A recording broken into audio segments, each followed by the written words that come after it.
Hello students, myself Narayan Saraswat.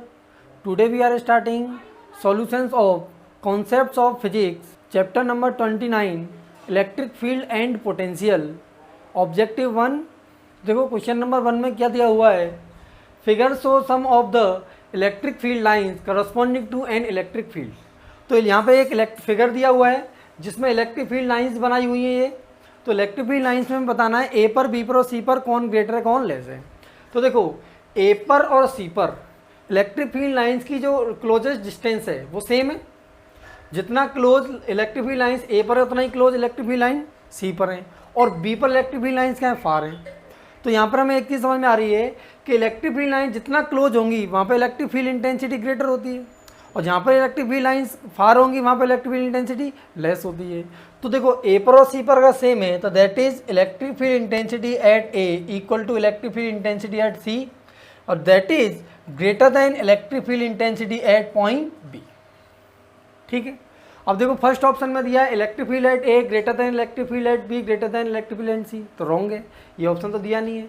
Second में electric field at A equal to electric field at B equal to electric field at C, तो ये भी wrong है, तीनों में equal हो ही नहीं सकते क्योंकि क्लोजेस्ट डिस्टेंस तीनों में सेम नहीं है।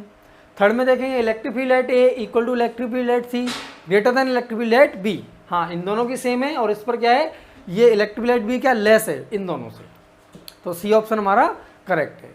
डी ऑप्शन में दिया हुआ है electric field at A equal to electric field at C less than electric field at B, तो बी से लेस तो ही नहीं, बी से तो ग्रेटर ही है दोनों में, क्योंकि बी से क्या है ज़्यादा क्लोजेस्ट लाइन है इलेक्ट्रिक फील्ड लाइन, तो ऑप्शन क्या आएगा हमारा सी।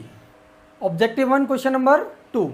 तो क्वेश्चन नंबर 2 में क्या दिया हुआ है, when the separation between two charges is increase the electric potential energy of the charges. A option में दिया इंक्रीज, बी ऑप्शन में दिया हुआ है डिक्रीज, सी ऑप्शन में दिया रिमेन्स द सेम, और डी ऑप्शन में दिया है मे इंक्रीज और डिक्रीज। तो देखो हम लेते हैं let two charges plus Q1 and plus Q2 have distance कितना R, हैव डिस्टेंस R। तो इनकी इलेक्ट्रिक पोटेंशियल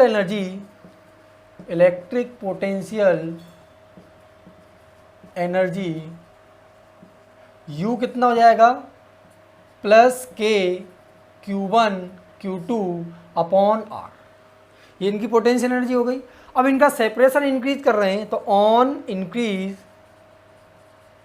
R को जैसे इंक्रीज करेंगे तो R U क्या है, इन्वर्सली प्रोपोर्शनल टू R है, तो R इंक्रीज होगा तो U क्या होगा, तो पोटेंशियल एनर्जी डिक्रीज, तो पोटेंशियल एनर्जी क्या होगी, डिक्रीज हो जाएगी। ठीक है ना। अब ये तो हमने क्या लिया, एक दोनों क्या पॉजिटिव चार्ज लिए, इट मे बी पॉसिबल कि एक पॉजिटिव और एक नेगेटिव हो। if two charges are plus Q1 and minus Q2, तो दो चार्ज, एक पॉजिटिव और एक नेगेटिव, तो पोटेंशियल एनर्जी हो जाएगी U इक्वल टू के Q1 minus Q2 upon R, तो U हो जाएगा माइनस के Q1 Q2 अपॉन R। अब हम R को क्या करेंगे, यहाँ से इंक्रीज करेंगे, तो ये क्या, इसका मैग्नीट्यूड क्या होगा, डिक्रीज। R को इंक्रीज किया तो मैग्नीट्यूड डिक्रीज हुआ, और नेगेटिव में कोई चीज़ अगर डिक्रीज हो रही है इट मीन्स U क्या हो रहा है, इंक्रीज हो रहा है। तो देखो U पोटेंशियल एनर्जी डिक्रीज भी हो सकती है और पोटेंशियल एनर्जी इंक्रीज भी हो सकती है, तो ऑप्शन क्या आएगा हमारा डी, मे इंक्रीज और decrease. Question number 3, if a positive charge is shifted from a lower potential region to a high potential region the electrostatic potential energy, तो ए ऑप्शन में दिया हुआ इंक्रीज, बी ऑप्शन में दिया है decrease, C option दिया remains the same, और D option दिया है मे इंक्रीज और डिक्रीज। तो देखो इसको कैसे सॉल्व करेंगे, तो लेट चार्ज कैसा प्लस क्यू, पॉजिटिव चार्ज लिया है। अब यहाँ पर देखो ये कोई पॉइंट ए है और ये कोई पॉइंट बी है, ये पॉजिटिव चार्ज ए से लेके बी पर जा रहा है, means lower potential to higher potential, that is potential V1 और ये पोटेंशियल V2। तो हमने शिफ्ट कहाँ किया है, from a low potential region to high potential, that means V1 is less than V2।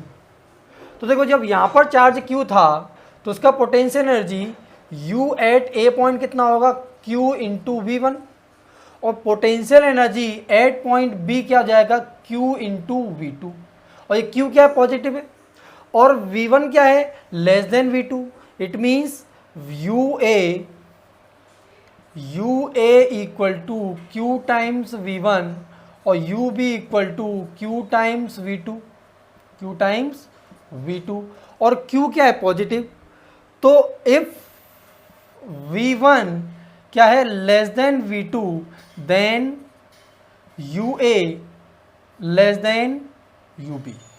तो A से जब B पे गए तो पोटेंशियल एनर्जी क्या हो गई, B पर इंक्रीज हो गई, तो हमारा आंसर क्या आएगा, increase, means option A.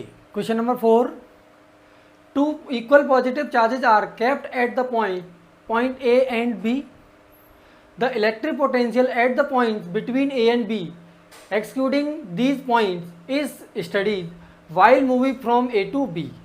The potential A option में दिया हुआ है कंटिन्यूसली इंक्रीज, B ऑप्शन में दिया हुआ है कंटिन्यूसली डिक्रीज, C ऑप्शन में दिया हुआ है इंक्रीज देन डिक्रीज, और D ऑप्शन में दिया है डिक्रीज देन इंक्रीज। देखो इस क्वेश्चन को सॉल्व करते हैं। Let point A and point B have distance R, A और B के बीच की डिस्टेंस कितनी है, R, और हम AB को एक लाइन बना लेते हैं, ड्रॉ कर लेते हैं एक लाइन, और हमें क्या करना है, यहाँ से लेके यहाँ तक मूव करना है और इसका पोटेंशियल चेक करना है। तो मान लो मैं किसी पॉइंट P पर आ गया और जिसकी A से डिस्टेंस कितनी है, X, P की A से डिस्टेंस कितनी है, X, तो और ये डिस्टेंस R है, तो B से डिस्टेंस कितनी हो जाएगी, R माइनस एक्स, और मैं P पॉइंट पर पोटेंशियल निकालूँ, पोटेंशियल एट पॉइंट P, तो देखो पोटेंशियल एट P पॉइंट हो जाएगा A की वजह से पोटेंशियल, ये कितना A पर प्लस Q और B पर भी कितना plus Q, two equal positive charges. तो P पर पोटेंशियल निकालेंगे इस पॉजिटिव Q की वजह से, तो K Q अपॉन X, और B की वजह से कितना आ जाएगा, K Q upon R minus x. तो पोटेंशियल एट P पॉइंट निकालेंगे तो K Q कॉमन आ गया, that is 1 upon x plus 1 upon R minus x. तो potential at point P equal to K Q, यहाँ से हो जाएगा x R माइनस एक्स, तो ये हो जाएगा R minus x plus x, x से x कैंसिल हो गया, तो पोटेंशियल एट पॉइंट P निकला के Q R upon x R minus x. ठीक है, ये हमने P पॉइंट पर पोटेंशियल निकाल लिया। अब देखो हम कि इस P पॉइंट को A से लेके B की तरफ ले जा रहे हैं, ठीक है, A से लेके B पे मूव कर रहे हैं, तो पॉइंट P A से लेके B मूव कर रहा है, तो मीन्स x की वैल्यू इंक्रीज हो रही है, मीन्स इसमें x क्या है, वेरिएबल है। और अगर हम बात करें r की, तो r तो A और B पॉइंट के बीच की डिस्टेंस है, तो ये डिस्टेंस चेंज नहीं हो रही क्योंकि हम A और B को चेंज नहीं कर रहे हैं, तो r क्या हो गया, कांस्टेंट, तो K Q R कांस्टेंट हो गया, तो इसको लिखते हैं K Q R, that is 1 upon x R minus x. ठीक है, तो केवल x R minus x terms variable है, इस टर्म्स को मैं क्या मान लेता हूं, z। Let z equal to x times R minus x, z times R minus x, तो z हो गया z equal to x R minus x square. अब हम ये देखते हैं z की वैल्यू कब मैक्सिमम होगी या मिनिमम वैल्यू निकाल के देखते हैं। तो फॉर मैक्सिमम और minimum value of z, for maximum and minimum value of z, तो dz upon dx equal to 0, यहाँ से dz अपॉन dx निकालेंगे तो xr का डिफ्रेंसिएशन कितना हो जाएगा r, और x square differentiation 2x equal to 0, then x equal to r upon 2। r upon 2 means इसका मिड पॉइंट, तो मिड पॉइंट पर ही मैक्सिमम या मिनिमम आएगा, हम चेक कर लेते हैं मैक्सिमम होगा या मिनिमम। तो यहाँ पे हमने क्या किया, d2z अपॉन dx स्क्वायर, तो यहाँ से dz upon dx r minus 2x था, इसका अगेन डिफ्रेंसिएशन करेंगे तो r का डिफ्रेंसिएशन 0 माइनस 2x का डिफ्रेंसिएशन माइनस 2, तो d2z अपॉन dx स्क्वायर की वैल्यू क्या है, नेगेटिव। अगर ये वैल्यू नेगेटिव है तो क्या होगा, z is maximum at x equal to r upon 2, तो इसके मिड पॉइंट पर z की वैल्यू क्या हो जाएगी, मैक्सिमम। तो देखो potential at P equal to K Q R, नीचे हमने इसको क्या ले लिया, z, तो मिड पॉइंट पर अगर जेड मैक्सिमम है तो पोटेंशियल क्या होगा, मिनिमम। तो देखो यहाँ से अगर हम ऐसे मूव कर रहे हैं, ए टू बी मूव किए तो मिड पॉइंट कितना एम पर है, तो ए से बी एम मूव करेंगे तो एम पर क्या मिनिमम आ रहा है, means A to M decrease हो रहा है और एम टू बी पोटेंशियल क्या हो रहा है, इंक्रीज। तो आंसर क्या होगा, decrease then increase. Question number 5, तो देखो क्वेश्चन नंबर 5 में दिया है the electric field at the origin is along the positive x axis. तो ओरिजिन पे इलेक्ट्रिक फील्ड क्या पॉजिटिव एक्स एक्सिस की तरफ है, तो इलेक्ट्रिक फील्ड किधर है, पॉजिटिव एक्स एक्सिस की तरफ, that is electric field E. आगे दिया है a small circle is drawn with the centre at the origin. Centre origin को हमने क्या लिया, सेंटर लिया। Cutting the axis at points A B C and D having coordinate a comma 0, 0 comma a, minus a comma 0 and 0 comma minus a. आगे दिया respectively out of the points on the periphery of the circle the potential is minimum at. तो हमें बताना है ए B C D इसमें से किस point पर पोटेंशियल मिनिमम है। तो देखो पोटेंशियल मिनिमम के लिए in the direction of electric field, in the direction of electric field potential decrease. तो इलेक्ट्रिक फील्ड की डायरेक्शन में क्या होता है, पोटेंशियल डिक्रीज होता है। क्यों डिक्रीज होता है कि ऐसा मानो देखो इस डायरेक्शन में अगर इलेक्ट्रिक फील्ड है, इस डायरेक्शन में अगर इलेक्ट्रिक फील्ड है इधर पॉजिटिव चार्ज होगा और इधर क्या होगा, नेगेटिव चार्ज। तो पॉजिटिव, जैसे मैं यहाँ पे पॉइंट लूँ, पॉइंट पी, और ये पॉइंट लिया कितना क्यू, तो पॉइंट पी पर हमें देखा पॉइंट पी पॉजिटिव के ज़्यादा नियर है, इसलिए पॉइंट पी पर पोटेंशियल ग्रेटर होगा, और क्यू नेगेटिव के ज़्यादा नियर है इसलिए क्यू पर पोटेंशियल नेगेटिव होगा या डिक्रीज होगा। तो potential eight P greater than potential at Q, it means in the direction of electric field potential decrease. तो यहाँ पे देखो इलेक्ट्रिक फील्ड के डायरेक्शन में कौन सा पॉइंट है, ए, तो potential at A is less as compare to point B, point C and point D. तो हमारा आंसर क्या आएगा, ए। तो minimum potential at point A. Question number 6, if a body is charged by rubbing its wait.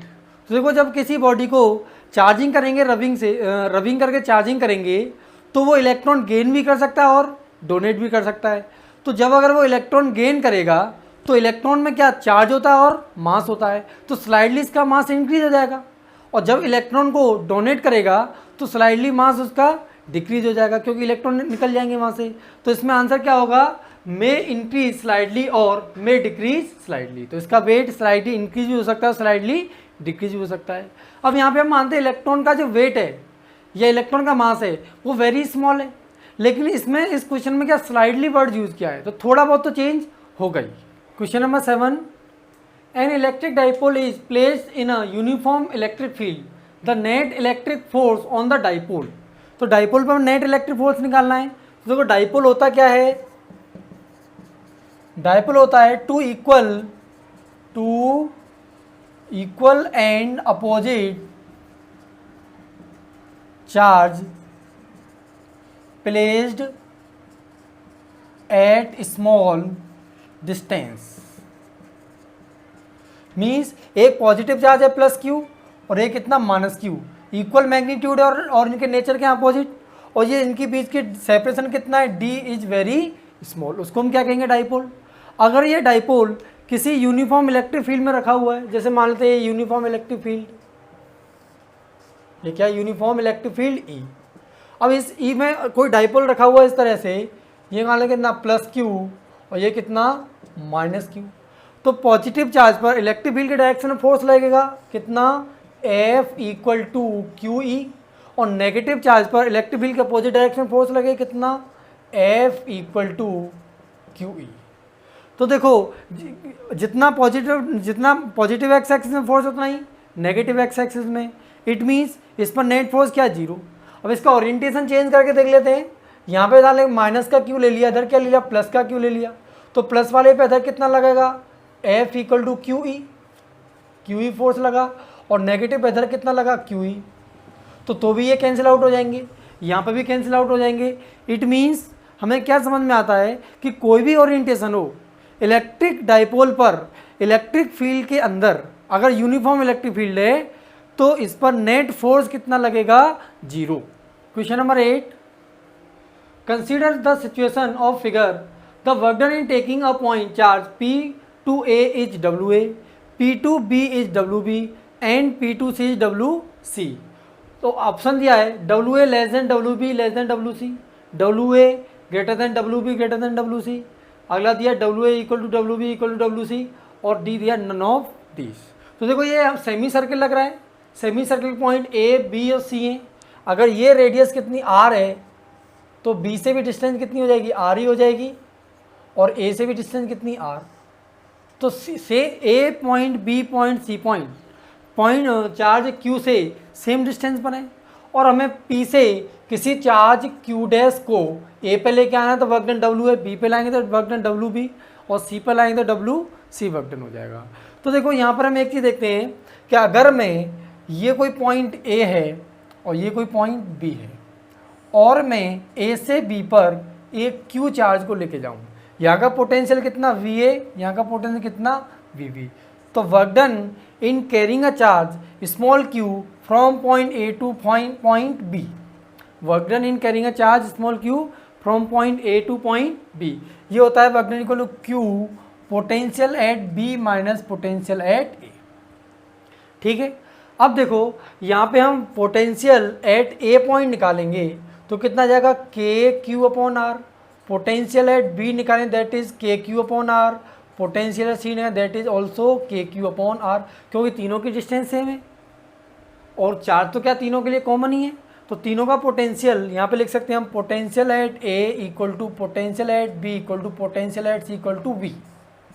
ठीक है, अगर हम यहाँ पर निकालें work done A from P to A, तो ये हो जाएगा Q potential at A minus potential at P, तो ये जाएगा Q V minus VP। Work done by B निकालें that is Q times potential at B minus potential at P, तो ये potential at B point Q V minus VP, और work done in carrying charge Q at point C निकालें तो Q V एट point C minus VP that is Q V minus VP। तो देखो ये work done, WB work done और WC work done तीनों क्या इक्वल आ रहे हैं, तीनों इक्वल आ रहे हैं, it means WA equal to WB equal to WC। तुम्हारा ऑप्शन क्या हो जाएगा, option number C। Question number 9, a point charge small q is rotated along a circle in the electric field generated by another point charge capital Q। आगे दिया है the work done by the electric field on the rotating charge in one complete revolution is, A दिया 0, B positive, C negative, और D option में दिया हुआ है 0 if the charge capital Q is at the center and non zero otherwise। तो ये आपका question दिया हुआ है। इस क्वेश्चन में हमें क्या करना है कि ये कोई इलेक्ट्रिक फील्ड है, मान लो कोई इलेक्ट्रिक फील्ड कैसी भी हो सकती है, मान लो ऐसे है कोई इलेक्ट्रिक फील्ड, ये किससे जनरेटेड हुई है, प्लस क्यू चार्ज से। किससे जनरेट हो रही है, प्लस क्यू चार्ज से या क्यू चार्ज से, पॉजिटिव ऐसा कुछ भी जरूरी नहीं है। ठीक है, अब मान लो यहाँ पर एक रिवॉल्यूशन किया, किसने, स्मॉल क्यू चार्ज ने एक रिवॉल्यूशन किया, तो इसका वर्क डन निकालना है। तो देखो इलेक्ट्रोस्टैटिक फोर्स क्या है, कंजर्वेटिव फोर्स है, और कंजर्वेटिव फोर्स का वर्क डन पाथ पर डिपेंड नहीं करता, वो केवल किस पर डिपेंड करता है, इनिशियल पोजीशन पर और फाइनल पोजीशन पर। तो अगर ये कोई charge small Q A point से स्टार्ट हुआ और रिवॉल्व होकर अगेन A पॉइंट पर चला गया, क्योंकि एक रिवॉल्यूशन हुआ है, तो उसका वर्क डन कितना हो जाएगा, 0। क्यों जाएगा, क्योंकि initial position final position same है, तो नेट डिस्प्लेसमेंट कितना हो गया, 0। अगर नेट डिस्प्लेसमेंट 0 है तो वर्क डन क्या आएगा, 0।